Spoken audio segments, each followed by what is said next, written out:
Hey guys, welcome back to the channel Supersonic. कैसे हैं आप सभी? आई होप सब बहुत ही ज़्यादा बढ़िया होंगे। सुपरसोनिक चैनल में आप सभी का फिर से स्वागत है एक और न्यू वीडियो में। अगर आप एक बाइक एंथुजियास्ट हो तो डेफिनेटली आप लोगों ने कभी ना कभी केटीएम की बाइक तो चलाई होगी। एंड उनकी बाइक्स को चला करके आपने एक चीज़ सबसे पहले ऑब्जर्व करी होगी कि अगर आप किसी भी सेगमेंट के अंदर उनकी बाइक्स को देखते हो तो सबसे ज़्यादा पावर, सबसे ज़्यादा फीचर्स एंड सबसे ज़्यादा अच्छी ब्रेकिंग जो है वही आप लोगों को ऑफर करते हैं। एंड पिछले कुछ टाइम से अगर देखा जाए तो केटीएम से काफ़ी लोग नाराज़ हैं। अब वो क्यों? वो उसका जो मेन रीज़न है आप सभी को पता है कि जो केटीएम की जनरेशन है ना, specially first generation and second generation जो ड्यूक आती है उसको काफ़ी ज़्यादा लोग पसंद करते हैं। एंड अगर मैं आरसी के बारे में बात करूँ तो भाई सबका मन जो है ना, स्टिल आज के डेट में भी उन लोगों को अगर आरसी 390 दी जाए ना, बिल्कुल ओल्ड या फिर फर्स्ट जनरेशन वाली, तो वो हंसते खेलते ले सकते हैं। बट कहीं ना कहीं वही चीज़ें हैं कि भाई नॉर्म्स की वजह से बाइक जो है वो बंद हो जाती है। अब आपको न्यू बाइक्स ही देखने को मिलती है, सेकंड जनरेशन आरसी जो है वो 390 देखने को मिलती है।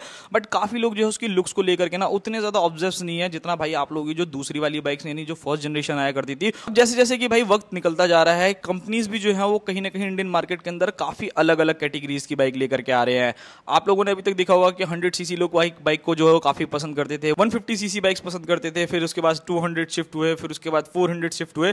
बट भाई अब जो दौर चल रहा है ना वो 400 से लेके 500 सीसी में ना, स्पेशली ट्विन सिलेंडर इंजन को लेकर के काफी ज्यादा पॉपुलर हो रहा है। ऐसा मैं क्यों कह रहा हूं? अभी रिसेंटली देखा होगा कि एप्रिलिया ने अपनी RS457 को, टुआनो 457 को इंडियन मार्केट के अंदर लॉन्च किया।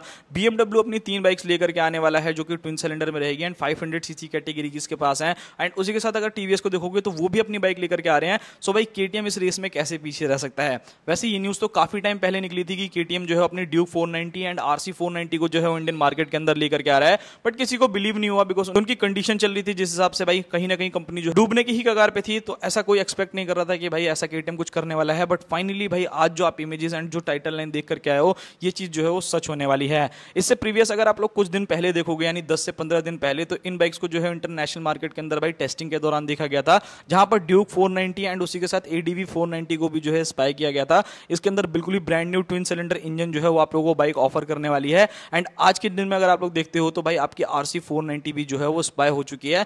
क्या क्या फीचर्स आप लोगों को ये बाइक ऑफर करती है, क्या क्या चीजें आप लोगों को बाइक के अंदर मिलने वाली है, उन सभी चीजों के बारे में आज की वीडियो में हम लोग बात करते हैं। सबसे पहली चीज इस बाइक के अंदर आने वाले इंजन के बारे में बात कर लेते हैं। सो इस बाइक के अंदर अगर आप लोग इंजन देखते हो तो ऑलमोस्ट आपको 490 सीसी का ट्विन सिलेंडर इंजन देखने को मिलने वाला है जो बहुत ही ज्यादा पावरफुल रहने वाला है। एंड एप्रिलिया एक कोने में भाई थोड़ी डरी डरी सी है कि भाई केटीएम वाले क्या करने वाले हैं, बिकॉज आप सभी को बहुत अच्छे तरीके से पता होगा। आप किसी भी सेगमेंट को उठा लो, चाहे आप 390 या फिर 400 सीसी को उठा लो या फिर अगर आप 250 सीसी को उठा लो, सो भाई हर कंपनी जो है ना केटीएम से जो है वो कहीं ना कहीं कम ही पावर आपको ऑफर करती है। जितना आपको केटीएम ऑफर करता है ना उतना शायद ही आपको कोई करता हो। सो इस बाइक के अंदर जो इंजन मिल रहा है वो 490 सीसी का मिलेगा।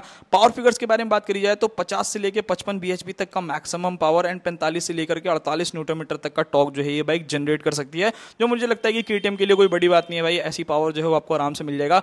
46 bhp तो आप लोगों को जो है वो ड्यूक 390 के अंदर ऑफर कर देते हैं, तो यहाँ तो ट्विन सिलेंडर इंजन रहेगा तो ऑब्वियसली 50 bhp तक का तो पावर जो है वो जनरेट कर ही देंगे। बाकी देखते हैं भाई आने वाले टाइम में क्या चीज होगी। और अगर देखोगे तो 45 से 48 न्यूटन मीटर तक का टॉर्क जो है वो आपको बाइक में मिल जाएगा with 6 speed gear box. Now features के बारे में बात करते हैं तो देखो फीचर्स की लिस्ट जो है केटीएम में कभी भी नहीं खत्म होने वाली है। आप ड्यूक 390 को ही लेकर के देख सकते हो कौन सा ऐसा फीचर है जो कि भाई आप लोगों को बाइक के अंदर नहीं मिलता। सुपर बाइक वाले फीचर से लेकर के बेसिक बाइक वाले फीचर्स तक आप लोगों को सारे के सारे फीचर्स मिल जाते हैं। लाइक सबसे पहले ऑल एलईडी सेटअप आप लोगों को मिलेगा, राइड बाय वायर देखने को मिलेगा, dual channel ABS, quick shifter, cornering ABS, traction control, riding modes, slipper clutch, मतलब इतने सारे फीचर्स हैं ना कि भाई मैं बोलते बोलते थक जाऊंगा। बट फीचर की लिस्ट जो है वो खत्म नहीं होने वाली। खैर अब इन सारी चीजों को छोड़ते हैं, अब बात करते हैं एक्चुअल इमेजेस के बारे में कि यहाँ पर आपको क्या क्या चीजें जो है इस बाइक के अंदर मिलती है। सबसे पहली जो इमेज मेरे पास आई है, रियर वाली लुक सबसे पहले आप लोगों को दिखाता हूं कि भाई रियर से जो है ये बाइक कैसी लग रही है। जिन जिन लोगों को भाई जो आरसी वन फर्स्ट जनरेशन पसंद थी ना एंड सेकंड जनरेशन को उतना ज्यादा प्यार जो नहीं मिल पाया, बहुत ज्यादा हेट भी झेलनी पड़ी उस वाले पूरे के पूरे लुक्स को। बट यहाँ पर जो ये लुक है ना इसको कोई डिनाई कर ही नहीं सकता भाई। मतलब फुल्ली सुपर स्पोर्ट्स वाले जो एकदम एक सुपर बाइक वाला लुक होता है ना, मतलब साइड से देखोगे तो भाई पूरा डुगाटी वाला फील जो है वो आप लोगों को आ रहा है। मतलब एकदम पीछे की तरफ बिल्कुल छोटी सी सीट जो है वो आप लोगों को दी गई है एंड क्या फेबुलस जो है ये बाइक लग रही है। रियर में अगर आप लोग एक चीज नोटिस कर पा रहे होगे तो इसके अंदर आपको टेल लाइट नहीं देखने को मिल रही है। एंड आप लोगों ने देखा होगा कि S1000RR के अंदर एंड उसी के साथ साथ अगर आप लोग देखोगे जो गोरिल्ला आप लोगों की आती है उनके अंदर भी कंपनी जो है भाई आप लोगों को एलईडी इंडिकेटर के साथ ही जो है वो टेल लाइट भी ऑफर कर रही है, मतलब इंडिकेटर के अंदर ही इनबिल्ट। सो वैसे ही कुछ आप लोगों को यहाँ पर बाइक के अंदर देखने को मिलने वाला है। चेन का सेटअप देखोगे काफी ज्यादा मस्कुलर, टायर्स देखोगे काफी चौड़े चौड़े से मिल रहे हैं, तो ये एक चीज काफी बढ़िया लगी मेरे को। एंड अब बात करते हैं इसकी फ्रंट की इमेज के बारे में। में। काफी लोग ऐसे होंगे जो कि कंफ्यूज होंगे कि कहीं ये RC 390 है तो अपग्रेडेड वर्जन नहीं है। सो भाई ऐसा कुछ भी नहीं है, बिकॉज सबसे पहली चीज अगर आप लोग यहाँ पर नोटिस कर पाओगे इस इमेजेस में, तो भाई जो इंजन है ना वहां से आपको 2 पाइप जो है वो निकलती हुई देखने को मिल रही होगी। तो इससे जो है वो चीजें क्लियर हो जाती है कि ट्विन सिलेंडर इंजन के साथ जो है वो बाइक आप लोगों को आने वाली है इंडियन मार्केट के अंदर। तो ये एक चीज काफी बढ़िया है। लुक्स के बारे में बात करूं तो जो आप लोगों की फर्स्ट जनरेशन वाली जो आती थी ना एंड सेकंड जनरेशन को थोड़ा सा मिक्सअप करके कुछ उस टाइप की डिजाइनिंग जो है इस बाइक के अंदर ऑफर करी जा रही है। भाई मुझे तो पर्सनली लुक मतलब एक नंबर लग रही है भाई, कहीं से कोई कमी नहीं है। बाकी आप जरूर बताना आप लोगों को क्या लगता है कि मतलब बेकार लग रही है, अच्छी लग रही है। मतलब मेरे हिसाब से तो भाई मेरे को टॉप लेवल लग रही है, कहीं पे भी कोई भी कमी जो है वो नहीं लगती। बाकी फ्रंट की हेडलाइट्स देखोगे तो प्रोजेक्टर लाइट की आपको हेडलाइट्स मिलती हैं। मिरर जो है वो काफी स्टाइलिश एंड पूरी तरीके से ना एक स्पोर्ट्स बाइक जो होती है ना, जैसे S1000R टाइप की बाइक्स आती हैं, हायाबुसा जैसी बाइक्स आती हैं भाई, उस टाइप के आप लोगों को यहाँ पर जो है मिरर्स कंपनी ऑफर करने वाली है। बड़ा सा आप लोगों को वाइजर देखने को मिलेगा। एंड एक चीज सबसे इंपॉर्टेंट कि इस बाइक के अंदर अगर आप देखोगे तो लोग आफ्टर मार्केट विंगलेट्स लगवा रहे हैं, बट इस बाइक के अंदर आपको इनबिल्ट जो है वो विंगलेट्स मिलेगा। इवन अगर आप लोगों ने देखा होगा कि RR 310 के अंदर भी जो है वो आप लोगों को कंपनी ऑफर कर रही थी, जो कि डाउन फोर्स का काम करती है। एंड इस बाइक के लिए तो सबसे ज्यादा जरूरी है भाई, जिस हिसाब से ये पावर जनरेट करेगी ना, तो लिफ्ट होना तो इसका बिल्कुल ही नॉर्मल रहने वाला है। तो ये लुक जो है वो काफी बड़ी लग रही है। साइड में फेयरिंग देखोगे तो वो भी काफी ज्यादा अच्छी लग रही है। एंड यहाँ पर कुछ और चीजें अगर आप लोग नोटिस कर पाओगे तो वो मैं आपको सेकंड इमेजेस में दिखाता हूँ। सबसे पहले यहाँ पर अगर आप लोग देखोगे तो भाई जो इसकी पूरे के पूरे स्विच की क्वालिटी है ना, वो सेम आपको ड्यूक 390 वाली मिलेगी। मतलब इसके अंदर आपको क्रूज कंट्रोल, हैजार्ड लाइट, उसी के साथ कस्टम बस बटन, तो ये सारी चीजें जो है वो आप लोगों को मिल जाती है लेफ्ट साइड में। एंड राइट साइड में उतना अंदाजा नहीं लग पा रहा, तो वो एक चीज है, ये चीज आप लोग देख लीजिएगा। एंड उसी के साथ यहाँ पर अगर मैं बात करता हूँ बाकी चीजों के बारे में, लाइक प्राइसिंग से रिलेटेड एंड सस्पेंशन एंड बाकी ओवरऑल सारी चीजों के बारे में, तो देखो इस बाइक के अंदर अगर आप लोग टायर सेक्शन देख रहे हो तो देखने में ऐसा लग रहा है कि 120 सेक्शन का फ्रंट टायर एंड 160 सेक्शन का जो है वो रियर टायर जो है ये इस बाइक के अंदर आप लोगों को कंपनी ऑफर करने वाली है, जो भाई बहुत ज्यादा बढ़िया रहेगा। मतलब सुपर रहने वाला है। लाइक लीन करना चाहो, कॉर्नरिंग करना चाहो, कोई ऐसी चीज की कमी नहीं है जो कि आप लोगों को इस बाइक के अंदर मिलने वाली है, जो बहुत ही ज्यादा फैबुलस रहेगी। एंड उसी के साथ यहाँ पर अगर एक और चीज नोटिस कर पा रहे होगे तो भाई इस बाइक के अंदर आप लोगों को USD सस्पेंशन जो है वो फ्रंट के अंदर देखने को मिल रहे हैं, जो फुल्ली एडजस्टेबल है।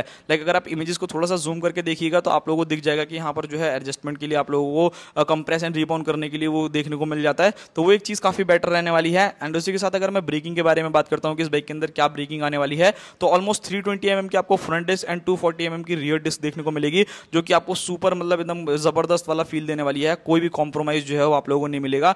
जिस हिसाब से इस बाइक का पावर रहेगा सेम उसी टाइप की आप लोगों को यहाँ पर जो है वो देखने को मिलने वाला है इस बाइक के अंदर ब्रेकिंग सिस्टम। तो ये काफी ज्यादा बेस्ट चीज है। एंड प्राइसिंग के बारे में बात कर लेते हैं एंड लॉन्च डेट के बारे में बात कर लेते हैं। सो ऑब्वियसली जैसा कि मैंने आप लोगों को बोला कि ये बाइक जब इंडियन मार्केट के अंदर आएगी तो सीधा सीधा टक्कर एप्रिलिया RS 457 से हो गया, R3 से हो गया, BMW की आने वाली बाइक से हो गया, TVS की जो ट्विन सिलेंडर बाइक्स आ रही हैं उससे जो है इस बाइक का कंपटीशन होगा। तो लगभग 5-5.5 लाख रुपए के बीच में जो है ये बाइक आप लोगों को कॉस्ट करने वाली है। एंड इस बाइक की अगर मैं लॉन्च डेट के बारे में बात करूं, अभी फिलहाल ये बाइक जो है इंटरनेशनल मार्केट के अंदर देखी गई है तो 2025 या फिर 2026 की स्टार्टिंग तक ही आप लोगों को बाइक मिलेगी, उससे पहले शायद आपको ना देखने को मिले। तो अगर आप दिवाली पे सोच रहे हो तो ऐसा कुछ भी नहीं होने वाला। बाकी देखते हैं भाई, KTM है, कुछ भी कर सकता है। सो ये था पूरा का पूरा वीडियो। आपको ये न्यू वाली RC 490 कैसी लगी आप मुझे कमेंट बॉक्स में बता सकते हैं। मिलते हैं किसी और नेक्स्ट वीडियो में।